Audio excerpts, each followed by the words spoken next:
अच्छा लग रहा है। It's really feeling great. इससे पहले देखी थी? ना, इससे पहले हमारा फर्स्ट टाइम है।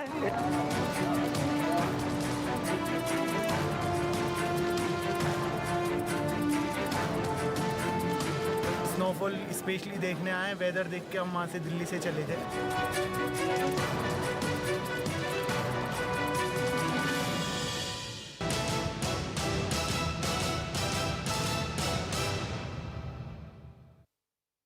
और अब खबर मौसम से जुड़ी हुई। बदलते मौसम ने लोगों की परेशानी को बढ़ा दिया है। एक तरफ जहां पहाड़ों पर जमकर बर्फबारी हो रही है, तो वहीं दूसरी तरफ मैदानी इलाकों में बारिश, बर्फबारी और बारिश की वजह से ठंड काफी हद तक बढ़ गई है। ये 6 तस्वीरें इस वक्त आपके सामने मौजूद है। देखिए किस तरह से इन तस्वीरों के जरिए आप मौसम के इस बदलते मिजाज को समझ सकते हैं। दिल्ली, शिमला, कुल्लू, धर्मशाला की ये तस्वीर, डोडा की ये तस्वीर, जहां दिल्ली में पिछले 2 दिनों से रुक रुक कर बारिश हो रही है, तो वहीं पहाड़ी इलाकों में बर्फबारी का दौर अभी भी जारी है। हालात यह है कि लोग ठंड से बचने के लिए अलाव का सहारा ले रहे हैं। हालांकि जो सैलानी यहाँ पर आए हैं वो बर्फबारी का मजा लेते जरूर नजर आए, लेकिन स्थानीय लोगों की मुश्किलें और बाहर निकलने वाले लोगों की मुश्किलें जरूर बढ़ गई हैं। ये तस्वीरें इस वक्त आपके सामने, पहाड़ से लेकर मैदान, हर तरफ बर्फ की सफेद चादर नजर आ रही है। भारी बारिश की वजह से तापमान काफी हद तक लुढ़क गया है। लोग इस ठिठुरन से बचने के लिए अलाव का सहारा ले रहे हैं और कभी कभी वो भी पूरा नहीं पड़ पाता है, क्योंकि ठंड बहुत हद तक बढ़ चुकी है, तापमान बेहद लुढ़क चुका है। धर्मशाला की तस्वीर, दिल्ली की तस्वीर, शिमला में देखिए किस तरह से चारों तरफ आपको बर्फ की ये मोटी सफेद चादर नजर आएगी, जहां पर सब कुछ ढक चुका है। हालांकि जो सैलानी हैं वो खुश हैं, क्योंकि इसी बर्फबारी का मजा लेने के लिए उन्होंने पहाड़ी इलाकों की तरफ रुख किया था और बर्फबारी का वो मजा ले भी रहे हैं। लेकिन बर्फबारी स्थानीय लोगों की मुश्किलें जरूर बढ़ा देती है। तो जम्मू कश्मीर के कटड़ा में भारी बर्फबारी के बाद वैष्णो देवी का भवन बर्फ की सफेद चादर से ढक गया, जिससे वैष्णो देवी की यात्रा पर आने वाले श्रद्धालुओं में कमी भी देखने को मिली। बताया गया कि पिछले कुछ दिनों से यहां जोरदार बर्फबारी हुई, जिसकी वजह से वैष्णो देवी के भवन पर करीब आधा फीट बर्फ जमा हो गई। तस्वीर आपके सामने देखिए। इसे हटाने के लिए श्राइन बोर्ड के कर्मचारी भी तेजी से काम पर लग गए। वहीं बर्फबारी के चलते यहां श्रद्धालुओं की संख्या में कमी जरूर दर्ज की गई, लेकिन बहुत से श्रद्धालु बर्फबारी के बीच भी माता के दर्शन के लिए यहां पर पहुंचे। वहीं श्राइन बोर्ड ने श्रद्धालुओं की सुरक्षा को ध्यान में रखते हुए फिलहाल हेलीकॉप्टर सेवा को बंद कर दिया गया है, ताकि किसी भी तरह से सुरक्षा के चलते उन्हें कोई दिक्कत यहां पर ना होने पाए। और ये तस्वीर आप देखिए, मां वैष्णो देवी के दर्शन के लिए जब भक्त यहां पर पहुंचे और भारी बर्फबारी का उन्हें सामना यहां पर करना पड़ा, फिर भी कदम रुके नहीं। श्राइन बोर्ड की तरफ से पूरी व्यवस्था यहां पर की जा रही थी। हालांकि भारी बर्फबारी बार बार अड़चन पैदा कर रही थी, लेकिन रास्ते से बर्फ को हटाना, एक रास्ता यहां पर तैयार करना ताकि भक्त जो हैं इस पहाड़ की चढ़ाई यहां पर कर सकें और माता वैष्णो देवी के दरबार में माथा टेक सकें, इसके लिए कोशिश यहां पर लगातार जारी है। बर्फ को हटाने के काम में कई चुनौतियां यहां पर सामने आ रही थी, क्योंकि बर्फबारी रुक रुक कर यहां पर होती है और जिसकी वजह से बर्फ की ये मोटी चादर है इसी तरह से बार बार जम जाती है। वहीं हिमाचल प्रदेश के अलग अलग हिस्सों में मौसम का सितम देखने को मिल रहा है। पहाड़ों पर भारी बर्फबारी हो रही है, तो मैदानी इलाकों में बारिश देखने को मिल रही है। पहाड़ों की रानी शिमला में तो बर्फबारी के साथ साथ जमकर बारिश भी हो रही है। ये 3 तस्वीर इस वक्त आपके सामने। बर्फबारी और बारिश ने जहां लोगों की परेशानी को बढ़ा दिया है, वहीं वहां घूमने पहुंचे सैलानी काफी खुश नजर आए। बर्फबारी के बीच कुछ लोग मस्ती करते भी नजर आए। स्थानीय लोगों की दिक्कतें बढ़ जाती हैं जब भारी बारिश और बर्फबारी दोनों एक साथ होते हैं, क्योंकि बिजली, पानी की समस्या और रोजमर्रा के काम के लिए बाहर निकलना उनके लिए पूरी तरह से बंद हो जाता है। आर्थिक तौर पर भी उन्हें दिक्कतों का सामना करना पड़ता है। लेकिन जो सैलानी यहाँ पर बर्फबारी का मजा लेने के लिए आए थे, उनकी ये मनमांगी मुराद जरूर पूरी होती हुई नजर आई। बर्फ में मस्ती करते हुए, बर्फ में खेलते हुए वो दिखाई दिए।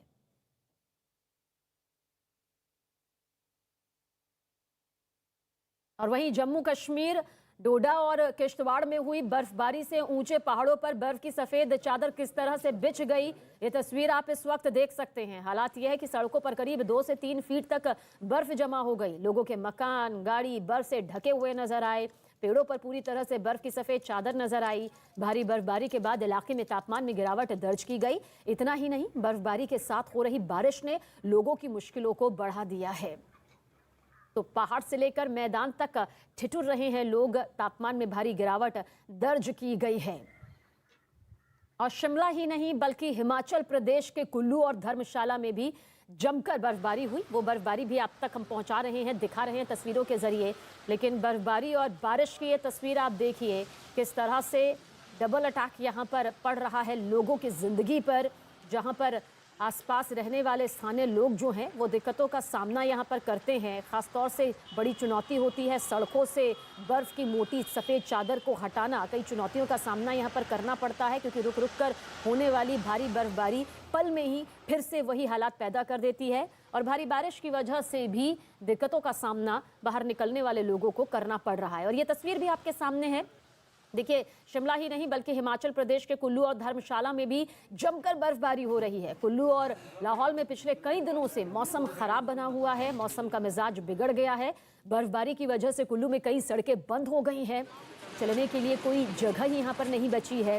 धर्मशाला में तो जमकर बारिश हो रही है और बारिश के साथ साथ सर्द हवाओं का जो सितम है वो भी लोगों को झेलना यहाँ पर पड़ रहा है। तो शिमला, कुल्लू, धर्मशाला की ये 3 तस्वीरें बताने के लिए काफ़ी हैं कि दूर बैठे ये तस्वीरें खूबसूरत तो लग सकती हैं, लेकिन जो स्थानीय लोग हैं, रोज़मर्रा के लिए घर से निकलने वाले जो लोग हैं, उन्हें दिक्कतों का सामना यहाँ पर करना पड़ता है और कई बार तो उन्हें घरों में कैद होकर ही रहना पड़ता है क्योंकि बाहर निकलने का मतलब है मोटी बर्फ़ की वो सफ़ेद चादर जो कि सड़क पर पूरी तरह से बिछी हुई है, उसके बीच से होकर गुजरना, जो कि कई बार नामुमकिन हो जाता है जब तक कि उस बर्फ को हटाया ना जा सके। शिमला, कुल्लू, धर्मशाला की ये तस्वीर है। सैलानियों के लिए ये मौसम खुश मिजाज होता है, खुशनुमा होता है, लेकिन आसपास जो लोग रहते हैं उन्हें ज़रूर दिक्कतों का सामना करना पड़ता है। वहीं उत्तराखंड के पहाड़ों पर लगातार बर्फबारी का दौर जारी है, जिसकी तस्वीरें लगातार आप तक हम पहुंचा रहे हैं। धनौल्टी में पिछले 2 दिनों से लगातार बर्फ गिर रही है। तस्वीर देखिए, बर्फबारी की वजह से कई सड़क बंद हो चुकी है,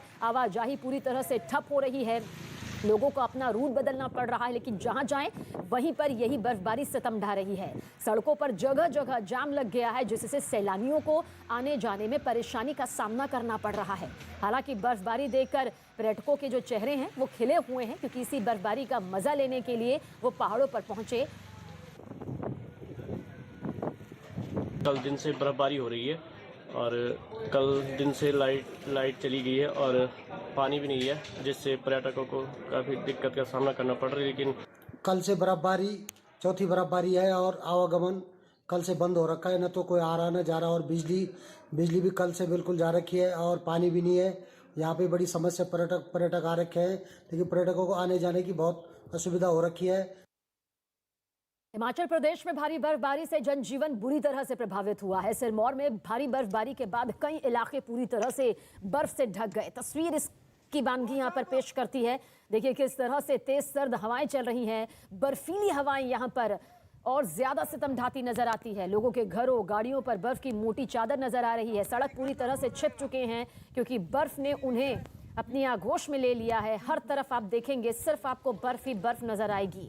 लोगों का आना जाना पूरी तरह से ठप हो चुका है क्योंकि इन बर्फीली हवाओं के बीच में से गुजरना बेहद खतरनाक यहाँ पर साबित हो सकता है। काफ़ी दिक्कतों का सामना करना पड़ रहा है उन लोगों को, उन इक्का दुक्का लोगों को जिन्हें किसी ज़रूरी काम की वजह से घर से बाहर निकलना भी पड़ रहा है क्योंकि सड़क पर बिछी मोटी सफ़ेद चादर उनके रास्ते में सबसे बड़ा रोड़ा है। और देखिए ये वो गाड़ियाँ हैं, ये वो चीज़ें हैं जो बर्फ़ की सफ़ेद चादर से पूरी तरह से ढक चुकी हैं। ऊपरी हिस्सा अगर आपको नजर आएगा क्योंकि जो निचला हिस्सा है वो पूरी तरह से बर्फ में समा गया है और ऊपर भी सिर्फ बर्फ की ये मोटी सफेद चादर है क्योंकि भारी बर्फबारी और ऊपर से बर्फीली हवाएं यहाँ पर चल रही हैं। कल आए थे यहाँ हिमाचल प्रदेश में घूमने के लिए और भाई यहाँ आने के बाद बर्फबारी कल 4 बजे से कंटिन्यू है और सर्दी कुछ ज़्यादा ही हो चुकी है। लेकिन सरकार से थोड़ी सी अपील ये है कि यहाँ पर कोई सुविधा नहीं है, थोड़ा सा सरकार को इस चीज़ पे ध्यान देना चाहिए। कम से कम 1.5 फुट से भी ज़्यादा बर्फबारी हो चुकी है और यहाँ पे पानी, बिजली, बिल्कुल ये व्यवस्था बिल्कुल ठप है। बिजली विभाग से मैं ये कहना चाहूँगा कि कम से कम ऐसे मौसम में यहाँ पे टूरिस्ट आए हुए हैं, यहाँ पे लोकल लोग भी हैं, यहाँ पे तो ठंड से बुरा हाल हो रहा है। बिजली है नहीं, हीटर वगैरह कुछ नहीं है।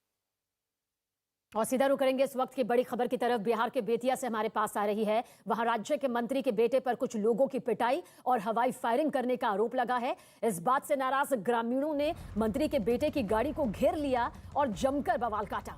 हालांकि लोगों के हंगामे को देखते हुए आरोपी गाड़ी छोड़कर वहां से फरार हो गए। आरोप है कि राज्य के पर्यटन मंत्री नारायण प्रसाद के बगीचे में कुछ बच्चे खेल रहे थे। इस बात से नाराज मंत्री के बेटे बबलू अपने सहयोगियों के साथ वहां पहुंचे। आरोप है कि बबलू ने न सिर्फ बच्चों के साथ बल्कि बीच बचाव करने आई महिलाओं के साथ भी बदसलूकी की। इतना ही नहीं, मारपीट का आरोप भी लग रहा है। आरोप यह भी है कि इस दौरान बबलू ने हवाई फायरिंग भी की, जिसके बाद ग्रामीणों का गुस्सा फूट पड़ा और उन्होंने बबलू की गाड़ी को घेर लिया। इस बात की जानकारी मिलते ही पुलिस भी मौके पर पहुंची और लोगों को समझाने में जुट गई। हंगामे के बाद मंत्री नारायण प्रसाद का भी बयान सामने आया। उन्होंने कुछ लोगों पर पुश्तैनी बगीचे को हड़पने का आरोप लगाया और दावा किया कि इस बात की जानकारी मिलते ही जब उनका बेटा वहां पहुंचा तो आरोपियों ने उनके बेटे और उसके सहयोगियों की पिटाई शुरू कर दी। 25 की संख्या में बच्चा सब खेल रहा था लोग, ठीक है। एकदम उसका गाड़ी आया, 10 की संख्या में उतरा, सब एकदम मारने लगा, सब राइफल से फायरिंग करने लगा, सब बच्चा डरा गया। सब मेरा भाई वहाँ पे आया सबको छोड़ाने, कहीं किसी को लग जाता, उसको एकदम बेरहमी के जैसे मारा है लोग। तब तक मेरी माँ आई है, मेरा भाई आया, मेरे भाई को बांस से मार के एकदम माथा फाड़ दिया है सब। ये विश्वनाथ प्रसाद था, वही बुलाया था, वही सब करवाया है और इसमें ज्यादा नारायण शाह का हाथ है। उनको जो सो गुल्ली डंडा जो होता है ना, बॉल फेंकता है, उसे चला दिया और उखाड़ के मार दिया कि आप कौन रोकने वाले हैं, यहाँ कुछ नहीं है, यहाँ हम लोग खेलते आए हैं, खेलते रहेंगे। तो उन्होंने मना किया है। मना करने के बाद कुछ उनसे झड़प हो गई है, तो वो हमारे घर पर फ़ोन किए हैं, जो मेरे लड़का के नंबर से किए हैं। तो लड़का ने 2-3 आदमी 4 को भेजा है पहले कि जाकर शांत करा दीजिए, लेकिन पता चला है कि उनके साथ भी वो लोग जो सो मारपीट किया है, झगड़ा किया है और गुटबाजी किया है। और हमारे सहयोगी चंद्रमोहन ज्यादा जानकारी के लिए। चंद्रमोहन, क्या कुछ अपडेट आपके पास पूरे मामले को लेकर, क्या रिएक्शन सामने आ रहे हैं? बिल्कुल, देखिए, इस घटना के सामने आने के बाद जो घायल हुए हैं वो अभी अस्पताल पहुंचे हैं, जिनका इलाज चल रहा है और जिनके हाथ और सर में चोटें आई है उनका भी इलाज चल रहा है। और पुलिस इस मामले की जांच कर रही है कि आखिर इस झगड़ा के पीछे की वजह क्या है। लेकिन साफ तौर पर यह बताया जा रहा है कि जो नारायण प्रसाद बिहार सरकार में मंत्री हैं, इनके बेटे हरदिया गांव में पहुंचे थे और उनका एरिया कि उनका जो बगीचा है उसमें लोग कब्जा करने की कोशिश कर रहे हैं। जबकि आम जो गांव के रहने वाले लोग हैं, उनका यह मानना है कि बच्चे आमतौर पर इस बगीचे के आसपास खेलते आए हैं और वही बच्चे खेल रहे थे जिस दौरान जो नारायण प्रसाद हैं, इनके बेटे पहुंचे हैं अपने लोगों के साथ और उसके बाद उन्होंने मारपीट किया है और उसके बाद फिर हंगामा खड़ा हुआ है, जिसके बाद उनकी गाड़ी अभी भी वहीं लगी हुई है। आप नजर बनाए रखिए चंद्रमोहन, आगे भी आपसे अपडेट लेते रहेंगे। तो मंत्री के बेटे पर हवाई फायरिंग का आरोप लगा है, मारपीट का, बदसलूकी का आरोप लगा है। हंगामा बढ़ता देख पुलिस भी वहां पर आई, मामले को शांत तो करवा दिया गया है, लेकिन ग्रामीणों का आरोप है कि बुरी तरह से यहां पर पिटाई की गई है और इस पूरे मामले को लेकर अब वो बवाल मचाते हुए, हंगामा करते हुए भी नजर आ रहे हैं। हालांकि पर्यटन मंत्री ने अपनी तरफ से सफाई जरूर दी है कि पुश्तैनी बगीचे को हड़पने की कोशिश की गई, जिसके चलते जब ये जानकारी उनके बेटे को लगी तो वो अपने सहयोगियों के साथ वहां पर पहुंचे। मामले की तफ्तीश जाहिर सी बात है जांच के बाद ही यहाँ पर सामने आ पाएगी और हमारे सहयोगी चंद्रमोहन भी जानकारी यहाँ पर दे रहे थे कि किस तरह से आरोप यहाँ पर लगा है कि बच्चों के साथ, महिलाओं के साथ मारपीट की गई और उन्हें डराने के लिए, धमकाने के लिए हवाई फायरिंग तक की गई, जिसमें 3 लोगों के जख्मी होने की भी खबर है, जिनका इलाज जारी है। नाराज लोगों में गुस्सा नजर आया, जिसके बाद गाड़ी का घेराव उनके जरिए किया गया। मंत्री के बेटे पर देखिए ये गंभीर आरोप यहां पर लगा है। गाजियाबाद में सीएम योगी आदित्यनाथ ने घर घर संपर्क अभियान के तहत लोगों से मुलाकात की और लोगों को पर्चे बांटे। साथ ही उन्होंने बीजेपी को वोट करने की भी अपील की। तो बीजेपी का डोर टू डोर कैंपेन देखिए सामने आ रहा है। लगातार डोर टू डोर कैंपेन को आगे बढ़ाते हुए खुद सीएम योगी आदित्यनाथ वोटर्स के द्वार पर जाकर उनसे वोट देने की अपील यहां पर कर रहे हैं कि बीजेपी का साथ एक बार फिर से यहां पर दीजिएगा। और इस बीच जनता से संवाद यहां पर साधा जा रहा है। जनता की नब्ज यहां पर टटोलने की एक बड़ी कोशिश है डोर टू डोर कैंपेन के जरिए। मुख्यमंत्री योगी आदित्यनाथ का काफिला राजीव कॉलोनी पहुंच गया। जनसंपर्क अभियान चलाएंगे। आप देखेंगे मुख्यमंत्री अपनी कार से उतर रहे हैं और अब यहाँ पर कुछ महिलाएं भी खड़ी हैं जो कुछ अर्पित करेंगी। महिलाओं के ऊपर देखिए मुख्यमंत्री यहाँ से अब पहुंचे हैं राजीव कॉलोनी। आज प्रबुद्ध वर्ग सम्मेलन को संबोधित किया था, उसके बाद यहाँ जनसंपर्क यहाँ चला रहे हैं। आप तस्वीरों में देख सकते हैं मुख्यमंत्री योगी आदित्यनाथ ये देखिए तस्वीरों में राजीव कॉलोनी में वो जनसंपर्क अभियान में हिस्सा लेंगे। यहाँ देखिए महिलाएं यहाँ पर मौजूद हैं। आप तस्वीरों में आप देखिए यहाँ महिलाएं पुष्प अर्पित कर रही हैं और महिलाएं मौजूद हैं। देखिए ये डोर टू डोर कैंपेन के अभियान के तहत यहाँ मुख्यमंत्री पहुंचे हैं। ये देखिए किस तरह से पुष्प वर्षा की जा रही है। और गाजियाबाद में सीएम योगी आदित्यनाथ ने जमकर पिछली सरकार पर हमला बोला। उन्होंने कहा कि हमने बंगले नहीं गरीबों के लिए मकान बनवाए हैं। वहां पर मुख्यमंत्री और मंत्री बनने के बाद सबसे पहले अपना बंगला बनाते थे। हमने अपना बंगला और अपना मकान नहीं बनाया, हमने 43 लाख गरीबों को एक एक मकान दिया। 2 करोड़ 61 लाख लोगों को शौचालय उपलब्ध करवाए, हर गांव में बैंकिंग सुविधा उपलब्ध करवाई, विकास का एक मॉडल दिया। भाइयों बहनों, पहले यहां के व्यापारियों से, यहां के उद्यमियों के साथ माफिया किस प्रकार का व्यवहार करते थे, आज किसी माफिया की हैसियत नहीं, किसी व्यापारी को, किसी चिकित्सक को, किसी संभ्रांत नागरिक को या किसी गरीब की संपत्ति पर कब्जा कर ले, क्योंकि अगर करेगा तो बुलडोजर भी चलेगा। समाजवादी पार्टी की सरकार भी 2012 में आई थी। पहला फैसला क्या था? राम जन्मभूमि पर आतंकी हमला करने वाले आतंकवादियों के मुकदमों को वापस लेने का। फर्क साफ है भाइयों बहनों, ये फर्क साफ है। वे आतंकवादियों के मुकदमों को वापस लेते थे, माफियाओं को संरक्षण देते थे, प्रदेश के पेशेवर माफिया और हिस्ट्री सीटर उनका शागिर्द बनते थे, सत्ता को शोषण का माध्यम बनाते थे। हमने सत्ता को सेवा का माध्यम बनाया। बीजेपी नेता अपर्णा यादव ने न्यूज 18 से खास बातचीत की। अपर्णा यादव ने कहा कि राष्ट्रवादी सोच की वजह से मैं बीजेपी में शामिल हुई। हमारे साथ इस वक्त मौजूद है अपर्णा यादव। मैम, सबसे पहले आपसे सवाल, बीजेपी में शामिल हो चुकी है, आज आपने डोर टू डोर कैंपेन किया, कैसा लग रहा है बीजेपी में? बहुत अच्छा लग रहा है मुझे जी। आज सुभाष चंद्र बोस की जयंती भी थी। सबसे पहले बीजेपी में आप पार्टी ऑफिस आज पहली बार आने के बाद आप यहाँ पर अंदर गई, क्या थोड़ा सा बताएंगी? देखिए, आज सुभाष चंद्र बोस जी का जयंती है और उसी क्रम में हम सभी को यहाँ पे महिला संगठन में इंट्रोडक्शन था हमारा, और सारी महिला पदाधिकारी हैं जो, उनके साथ हमारा एक इंटरेक्शन था, और जो न्यू ज्वाइनिंग थी उनके साथ भी हमारा इंटरेक्शन था जी। दिल्ली से जैसे ही आप बीजेपी ज्वाइन करके आई, नेताजी से मिली, मुलायम सिंह यादव से मिली, क्या कहा उन्होंने, एग्जैक्टली क्या शब्द थे? देखिए, नेताजी से मिलना एक मुझे लगता है कि मुझे बड़ा सौभाग्य प्राप्त है कि मैं उनकी बहू हूँ और मुझे उनका आशीर्वाद मिलता रहता है। उस दिन भी मैंने सर्वप्रथम उनका ही आशीर्वाद लिया आकर के वापस, और उन्होंने हमेशा खुश रहने का ही आशीर्वाद दिया है और वो सदैव बड़े सहृदयी बात बोलते हैं। मैम, अखिलेश यादव से की प्रेस कॉन्फ्रेंस थी, उनसे हमने पूछा था कि क्या उन्होंने आपको समझाया नहीं जब आप बीजेपी ज्वाइन कर रही थी, तो उन्होंने कहा कि उन्होंने खूब आपको समझाया। क्या उन्होंने आपको समझाया था कि बीजेपी मत ज्वाइन करो? देखिए, मेरे वो बड़े हैं और पारिवारिक जो रिश्ता है हमारा वो एक अपनी जगह है। मैं भारतीय जनता पार्टी राष्ट्रवाद की वजह से जुड़ी हूँ। आदरणीय प्रधानमंत्री जी और हमारे प्रदेश के जो यशस्वी मुख्यमंत्री जी हैं, उनके कार्यप्रणाली से मैं बहुत बहुत ज़्यादा प्रभावित हूँ, और इतना काम किसी भी प्रदेश की सरकार ने नहीं किया जितना भारतीय जनता पार्टी की सरकार ने किया है, इसमें कोई दो राय नहीं है। लखनऊ की सड़क पर आज बीजेपी की महिला ब्रिगेड निकली। अपर्णा यादव, अदिति सिंह और प्रियंका मौर्य ने लखनऊ में डोर टू डोर कैंपेन किया और विपक्ष पर जमकर बरसती नजर आईं।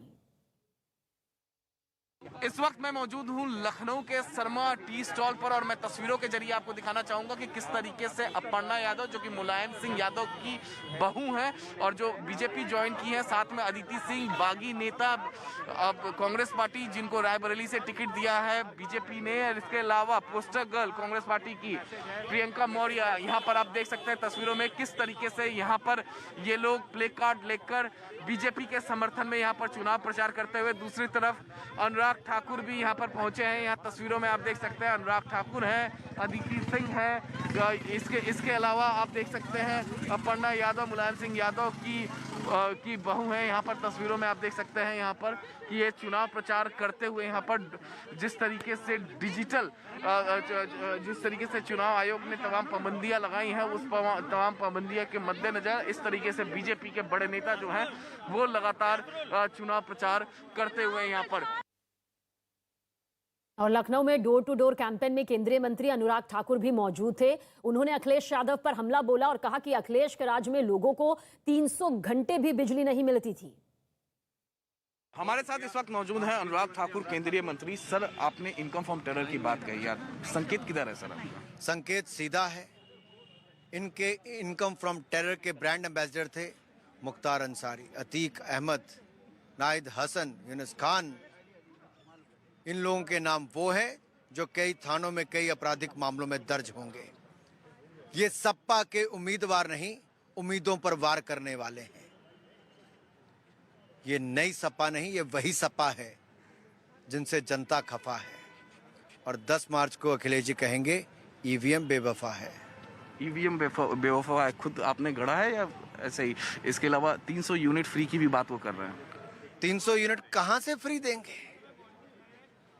अखिलेश जी 5 साल मुख्यमंत्री रहे, बिजली की तारें कपड़े सुखाने के काम आई, बिजली नहीं आई।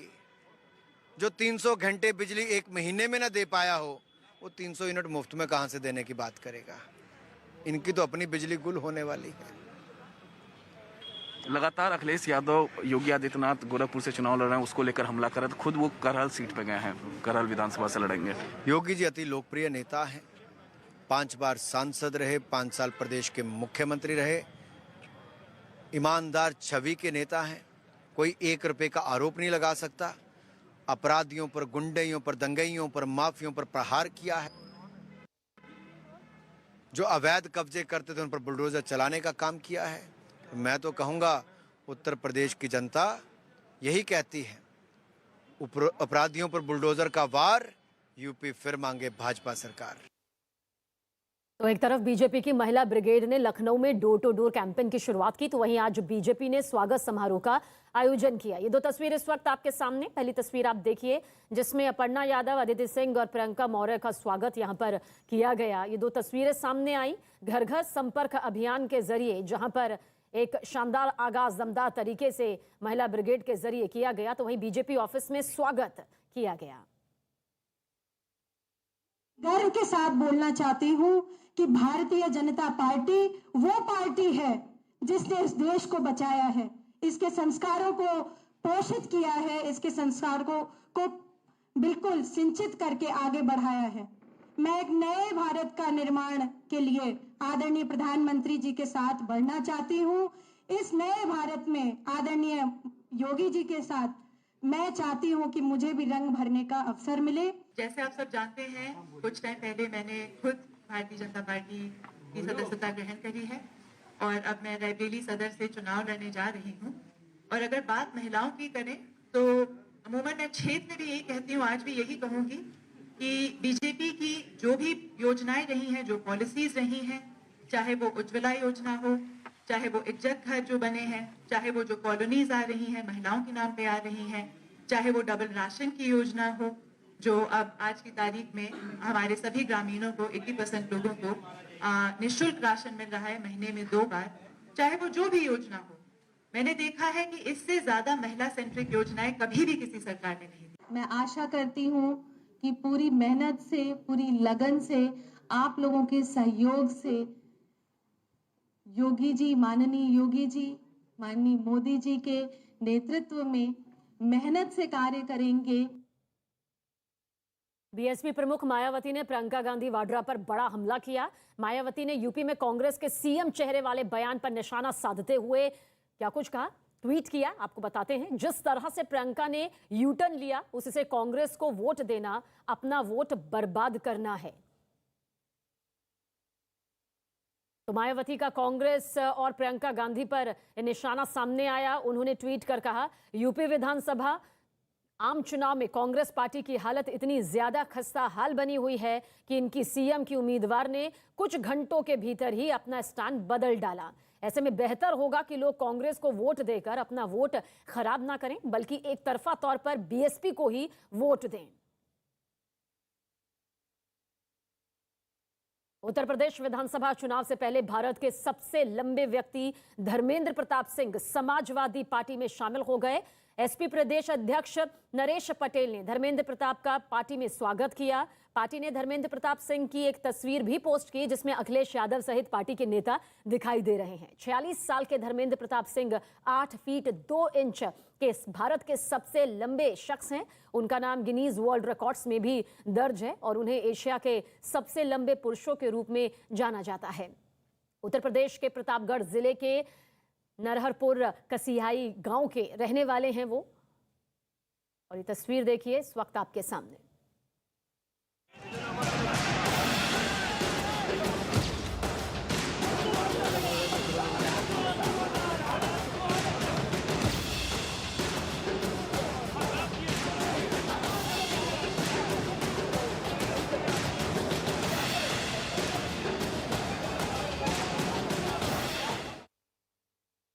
और अब बात पश्चिम बंगाल की। पश्चिम बंगाल के भाटापारा में टीएमसी और बीजेपी कार्यकर्ता एक दूसरे से भिड़ गए। दोनों तरफ से लाठी डंडों का इस्तेमाल किया गया। लड़ाई को बढ़ता देख बीजेपी सांसद अर्जुन सिंह सामने आए, लेकिन आरोप है कि टीएमसी के कार्यकर्ताओं ने उनसे धक्का मुक्की की। दोनों पार्टियों के कार्यकर्ताओं के बीच ये भिड़ंत तब हुई जब बैरकपुर से बीजेपी के सांसद अर्जुन सिंह नेताजी सुभाष चंद्र बोस की प्रतिमा का माल्यार्पण करने गए, लेकिन टीएमसी के कार्यकर्ताओं ने इसका विरोध किया।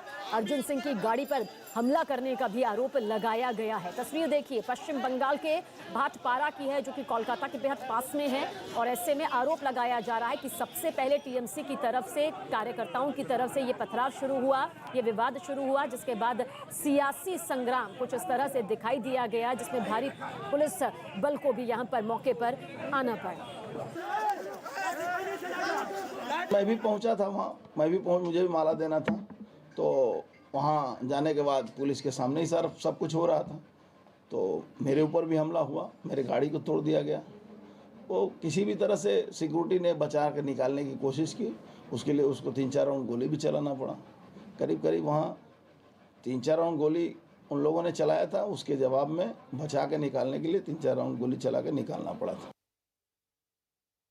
बीजेपी सांसद अर्जुन सिंह और टीएमसी के कार्यकर्ताओं की भिड़ंत पर संबित पात्रा ने ट्वीट किया, ममता दीदी की सरकार में टीएमसी और उनके गुंडों ने बंगाल को राजनीतिक हिंसा का प्रतीक बना दिया है। बंगाल में जनता द्वारा चुने गए सांसद सुरक्षित नहीं तो टीएमसी के गुंडों से बंगाल की जनता कैसे सुरक्षित होगी। सांसद अर्जुन सिंह जी के ऊपर ये मॉब अटैक बंगाल की कानून व्यवस्था मॉडल का प्रतीक है। संबित पात्रा का ये ट्वीट इस सियासी संग्राम के बाद सामने आया। वहीं बीजेपी नेता दिलीप घोष ने भी अर्जुन सिंह पर हुए हमले को लेकर ममता सरकार पर निशाना साधा। उन्होंने आरोप लगाया कि टीएमसी के कार्यकर्ता अक्सर ऐसे हमले करते रहते हैं ताकि कोई बीजेपी नेता काम ही ना कर सके। भाटपाड़ा में अर्जुन सिंह को जान से मारने के लिए हर बार प्रयास होती है, वो काम ना कर सके, उनको व्यस्त रखने के लिए बार बार आक्रमण होता है, उनका परिवार पर, घर पर, उनके कार्यकर्ताओं पर लगातार होता रहता है। तो इस प्रकार हिंसा की राजनीति जो टीएमसी यहाँ चला रही है, लोकतंत्र में इसका कोई जगह नहीं है। और पंजाब में पहली बार विधानसभा चुनाव लड़ रहे संयुक्त समाज मोर्चा ने अपनी दूसरी लिस्ट भी जारी कर दी, जिसमें 35 उम्मीदवारों के नामों का ऐलान किया गया। इन उम्मीदवारों में लखा सिधाना का नाम भी शामिल है, जो 26 जनवरी को लाल किले पर हुई हिंसा का मुख्य आरोपी है। लखा सिधाना को संयुक्त समाज मोर्चा ने भटिंडा के मौड़ मंडी विधानसभा सीट से उम्मीदवार घोषित किया है। लखा को टिकट देने पर पंजाब की पॉलिटिक्स अब गर्मा गई है। लखा ने चुनाव में प्रचार भी शुरू कर दिया था और अब ये टिकट यहां पर एसएसएम के जरिए उम्मीदवार के तौर पर मिला है। लखा सिधाना को टिकट देने पर बीजेपी ने संयुक्त समाज मोर्चा को घेरा। बीजेपी नेता राकेश सिन्हा ने किसान नेताओं पर हमला करते हुए उनसे यह सवाल पूछा, कहा किसान नेताओं को बताना होगा कि लाल किले की घटना में उनकी सहमति थी या नहीं। किसानों के संगठन ने जो पार्टी बनाई थी उसने लाल किला हिंसा मामले के आरोपी लखा सिधाना को भी अपना उम्मीदवार बनाया है भटिंडा में। कैसे देख रहे हैं? देखिए, राकेश टिकैत जैसे नेताओं को आकर ये देश को बताना पड़ेगा कि लाल किले की घटना में उनकी सहमति थी या नहीं। अब तक वे लाल किले की घटना को अपने से अलग करके देख रहे थे और साफ जाहिर होता है उसको टिकट देने के बाद कि लाल किले की घटना सुनियोजित थी, उसमें जो किसान के अभिनेता हैं उनकी सहमति थी। यदि ऐसा नहीं होता तो कम से कम ऐसे अवांछित ताकतों को न वैधानिकता देते, न चुनावी प्रक्रिया में हिस्सा बनाते। पंजाब के पूर्व डीजीपी और नवजोत सिंह सिद्धू के सलाहकार मोहम्मद मुस्तफा के खिलाफ पंजाब में एफआईआर दर्ज कर ली गई है। मोहम्मद मुस्तफा पर धार्मिक भावनाओं को भड़काने का आरोप है। मोहम्मद मुस्तफा मलेरकोटला से कांग्रेस उम्मीदवार और पंजाब सरकार में मंत्री रजिया सुल्ताना के पति हैं।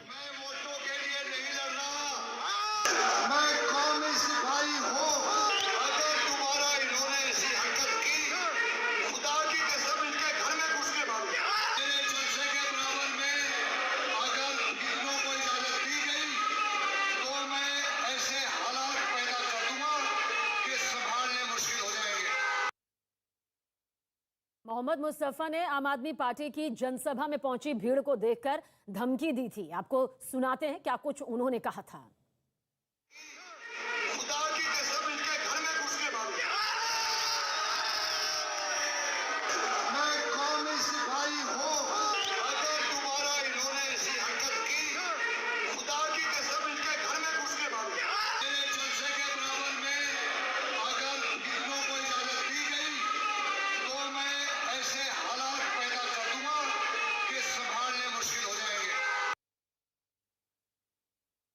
देश आज सुभाष चंद्र बोस की 125वीं जयंती मना रहा है। संसद भवन में प्रधानमंत्री नरेंद्र मोदी ने नेताजी की फोटो पर माल्यार्पण किया और उन्हें श्रद्धांजलि दी। तस्वीर इस वक्त आपके सामने है। पीएम मोदी ने नेताजी सुभाष चंद्र बोस की 125वीं जयंती के इस मौके पर उन्हें नमन किया, श्रद्धांजलि दी। आज ही के दिन ओडिशा के कटक में नेताजी सुभाष चंद्र बोस का जन्म हुआ था।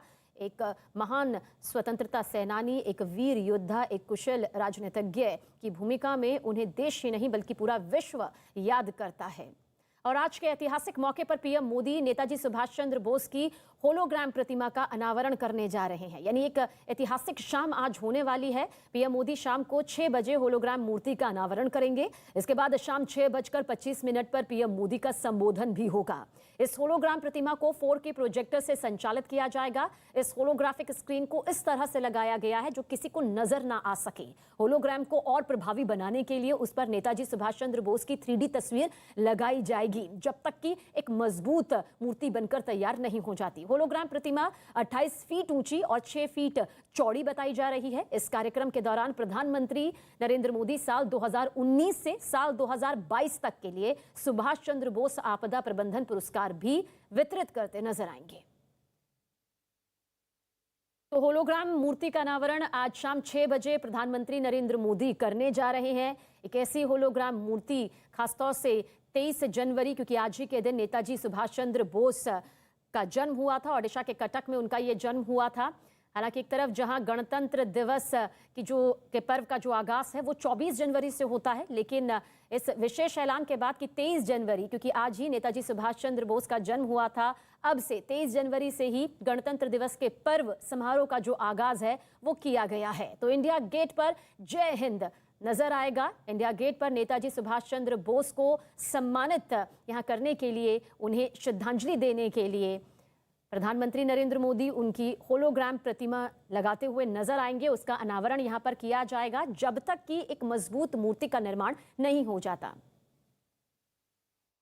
आजाद हिंद फौज के संस्थापक और आजादी के नायक सुभाष चंद्र बोस की आज 125वीं जयंती है और इस मौके पर पूरा देश उन्हें श्रद्धांजलि अर्पित कर रहा है। लेकिन आज प्रधानमंत्री नरेंद्र मोदी की तरफ से सुभाष चंद्र बोस की प्रतिमा का अनावरण इंडिया गेट के पीछे जो कैनोपी आपको दिख रही है, यानी छतरी नुमा आकार जो दिख रहा है, वहां स्थापित की जाएगी। अभी होलोग्राम प्रतिमा स्थापित की जाएगी और जैसे ही ग्रेनाइट की प्रतिमा बन जाएगी उसके बाद यहां स्थापित किया जाएगा। खुद प्रधानमंत्री ने इसकी जानकारी दी है। जो कैनोपी आपको दिख रही है इस वक्त छतरी नुमा आकार, अपने कैमरा पर्सन युगल से कहेंगे थोड़ा क्लोज करे कैमरे को।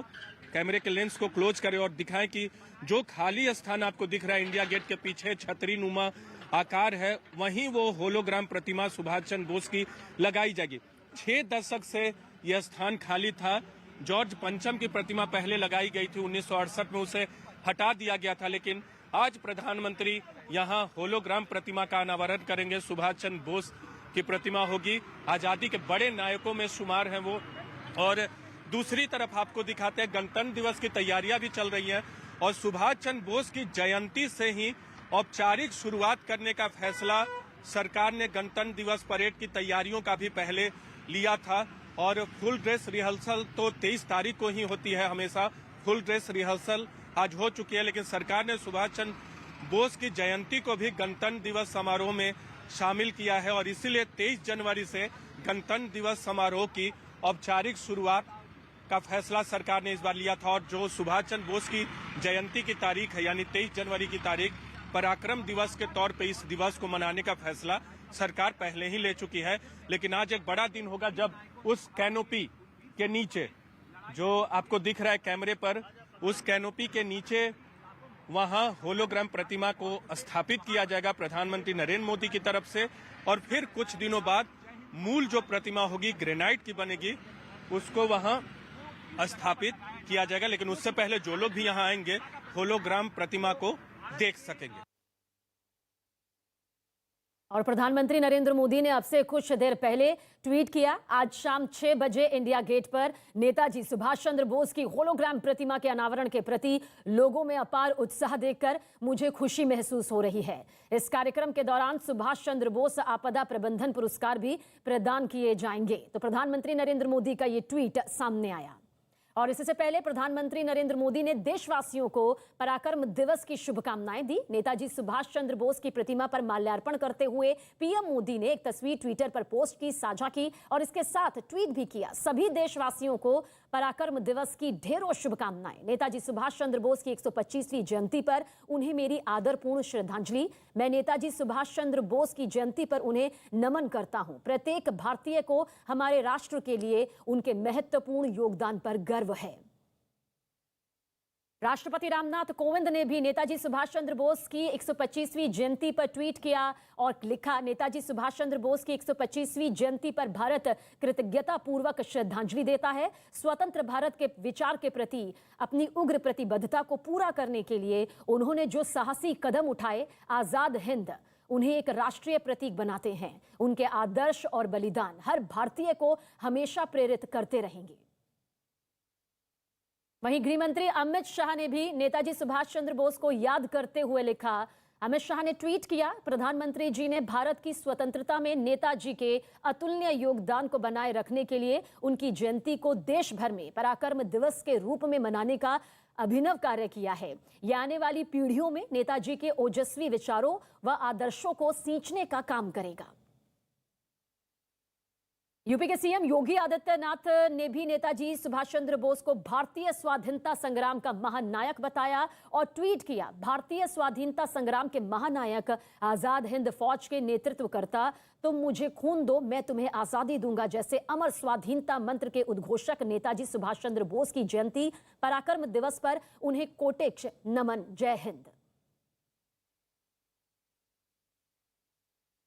और सीधा रुख करेंगे इस वक्त की बड़ी खबर की तरफ। बड़ी खबर दिल्ली से हमारे पास आ रही है। दिल्ली में कोरोना के मामले घटे हैं, 9197 नए केस सामने आए हैं। पिछले 24 घंटे का जिक्र करें तो 34 लोगों की मौत कोरोना की वजह से हुई है। संक्रमण दर जो है वो 13.32% तक पहुंच गया है। दिल्ली में कोरोना के जो मामले हैं फिलहाल पिछले दिनों के मुकाबले में गिरावट दर्ज की गई है। तो देश की राजधानी दिल्ली में जहां लगातार मामले रिकॉर्ड तोड़ तरीके से सामने आए हैं, वहीं पर कुछ मामलों में अब कमी यहां पर देखी जा रही है। पिछले 24 घंटे का जिक्र करें तो 34 लोगों को अपनी जान गंवानी पड़ी है और साथ ही साथ संक्रमण दर का जिक्र करें तो 13.32% तक ये संक्रमण दर पहुंच चुकी है। दिल्ली में कोरोना के केस घटे हैं। प्रियंका कांडवाल हमारी सहयोगी ज्यादा जानकारी के लिए। प्रियंका, क्या कुछ जानकारी मिल रही है? केस घटे जरूर हैं लेकिन फिर भी स्थिति किस तरह की बनी हुई है? जी, ये अगर कहा जाए तो अब 10,000 के से अंदर आ गए हैं केसेस, और ये गिरावट मानी जाएगी क्योंकि कल की भी अगर बात करें तो 11,400 के लगभग पूरे केसेस बने हुए थे। पॉजिटिविटी दर में भी अब गिरावट देखी जा रही है, 16.36 के लगभग कल बने हुए थे। सबसे बड़ी बात है कि कल मौत का हाईएस्ट आंकड़ा था, 45 मौत थी, उसमें भी आज गिरावट देखी गई है। हालांकि बात की जाए तो अभी भी ये नहीं कहा जा सकता कि कोरोना से मुक्त हो चुकी है दिल्ली, लेकिन जिस तरीके से दिल्ली के स्वास्थ्य मंत्री लगातार कह चुके हैं कि दिल्ली में कोरोना की पीक आ चुकी है, अब लगातार मामले घटेंगे ही, तो वही कुछ फिलहाल हेल्थ बुलेटिन में भी देखने को मिल रहा है। तो दिल्ली में कोरोना के केस यहां पर घटे हैं और दिल्ली में कोरोना के 9,197 नए केस यहां पर सामने आए हैं। प्रियंका, ये भी इस बीच जानना चाहेंगे क्योंकि मामलों में गिरावट जरूर दर्ज की गई है, लेकिन फिर भी किस तरह की अभी फिलहाल सख्ती बरतनी होगी, क्योंकि मामलों में गिरावट का आना एक अच्छा संकेत जरूर है, पर लापरवाही किसी भी कीमत पर नहीं सामने आनी चाहिए। क्या कुछ इसके मद्देनजर दिल्ली सरकार की तरफ से आगे कदम उठाए जा सकते हैं? देखिए, दिल्ली सरकार ने ये साफ किया है कि लोगों को आप खुद अपनी जिम्मेदारी समझते हुए जो कोविड प्रोटोकॉल है उनका पालन करना होगा। यहाँ तक कि दिल्ली सरकार ने तो नियमों में ढील देने की भी बात की थी, क्योंकि पॉजिटिविटी रेट की भी अगर बात करें तो कल 16 से ज्यादा थी और आज 13 पर है, सीधा 3% का डाउन देखने को मिल रहा है, और 69 हजार के लगभग टेस्ट हुए हैं। तो जाहिर तौर पर अब ढिलाई की तरफ बढ़ रही है, लेकिन जाहिर तौर पर खुद प्रोटेक्शन लेना, खुद मास्क पहनना, कोविड प्रोटोकॉल का नियम का पालन करना शायद लोगों की जिम्मेदारी होगी। शुक्रिया प्रियंका जानकारी के लिए। और इस वक्त की बड़ी खबर बेतिया से सामने आ रही है, जहां राज्य के मंत्री के बेटे पर कुछ लोगों की पिटाई और हवाई फायरिंग करने का गंभीर आरोप लगा है, और इस बात से नाराज ग्रामीणों ने मंत्री के बेटे की गाड़ी को घेर लिया और जमकर हंगामा किया। तस्वीर इस वक्त आपके सामने, पूरी डिटेल आप तक पहुंचा दें।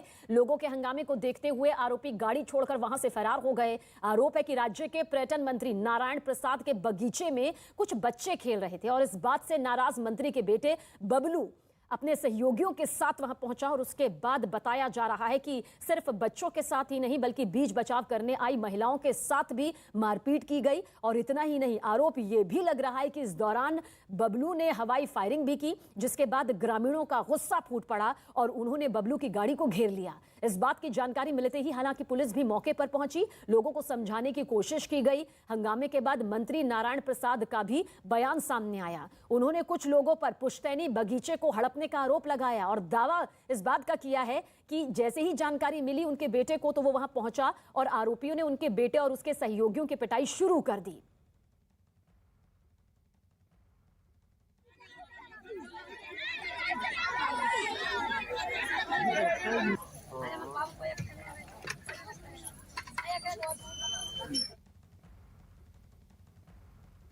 एक जीनियस की पहचान छोटी उम्र से ही हो जाती है, यही हमने देखा अपनी पहल बायजूस यंग जीनियस सीजन 2 के दूसरे एपिसोड में, जहां आनंद ने बात की राहुल वेल्लाल के और साथ ही सिरी गिरीश से।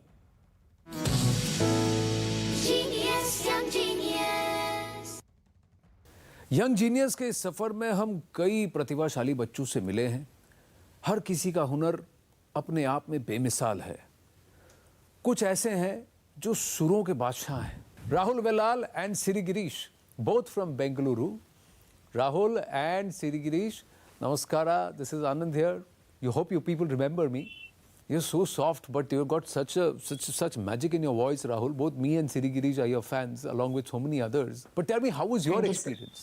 I thoroughly enjoyed the experience because I got an opportunity to interact like legends with you, legends like you. Shri Anand Narasimhan sir, and as a very pleasant surprise I also got to meet Shankar Mahadevan sir. Siri Girish, how was it when we said hi to you and you saw the whole set and all of us sitting there? I was staring through the screen and suddenly Shankar Mahadevan sir was sitting there and you sir and Rahul, I just saw and I was like, oh my God, I couldn't, gather words for a few seconds, and I wanted to meet him from a long time, but I never knew it would come so quickly. It was just amazing. Rahul, what did you think of her raga? The first thing is that it's a very big achievement to create a raga at such a young age. So congratulations to you. Siri Girish, what for you was special?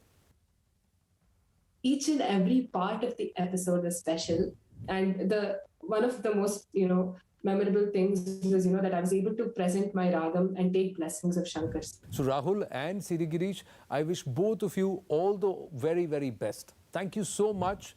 Thank you, sir. Thank you, sir.